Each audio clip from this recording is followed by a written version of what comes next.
Ciao ragazzi, buon inizio settimana a tutti.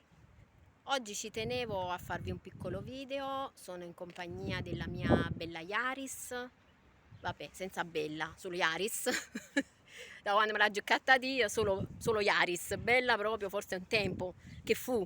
Ehm, Niente, praticamente ultimamente lei se la sta passando un po' brutta con me. Diciamo che tra me e lei c'è un rapporto molto conflittuale, di vendetta reciproca quasi.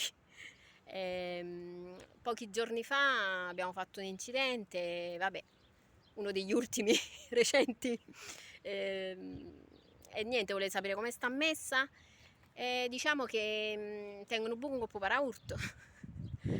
La targa, vabbè, la targa, aspettate un attimo, la pergamena. La targa, insomma, è un po' accartocciata, insomma, diciamo arrotolata, come dire. E vabbè, ragazzi, comunque stiamo bene, non ci siamo fatti male, come si dice, l'importante è la salute. Io le ho parlato chiaramente, ho detto tu ti calmai, ma già calmai, insomma, dovevamo andare d'accordo, ci amma supportare, amma e annanz, che vi pare a voi? Quando ci può. Ragazzi, mi raccomando, pure voi. Quando ci può, ci può. Ciao!